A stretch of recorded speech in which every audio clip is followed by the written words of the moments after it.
আসসালামু আলাইকুম ওয়া রাহমাতুল্লাহি ওয়া বারাকাতুহু। প্রিয় দর্শক, দূরে কাছে বিশ্বজুড়ে যেখান থেকে আমাদের এই ভিডিও দেখছেন, সবাইকে ইসলামিক মোবারকবাদ। আমরা মুসলমান, আল্লাহ পাক রব্বুল আলামিন আমাদের সৃষ্টি করেছে তার গোলামি করার জন্য। আল্লাহ পাক রব্বুল আলামিন কোরআনে বলেন, আমি দুইটি জাতিকে এই পৃথিবীর বুকে সৃষ্টি করেছি, একটি হলো মানুষ জাতি, অপরটি জিন জাতি। এরা শুধুমাত্র আমার গোলামি করবে, আমার ইবাদত করবে, আমার বন্দেগী করবে, করে করে এরা দুনিয়া থেকে বিদায় নিয়ে যাবে।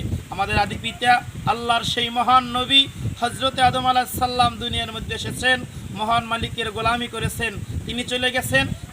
তিনি থেকে এই পৃথিবীর মধ্যে যত মানুষ আসবে, কেউ চিরস্থায়ীভাবে এই দুনিয়ার মধ্যে থাকতে পারবে না।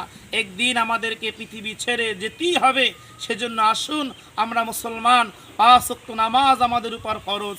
আমরা যেন 5 ওয়াক্ত নামাজ পড়ে মহান মালিকের বেশি বেশি গোলামি করে আল্লাহর প্রিয় পাত্র হয়ে এই দুনিয়া থেকে চলে যেতে পারি। আল্লাহ আমাদের সকলকে কবুল করুক। আল্লাহুম্মা আমিন।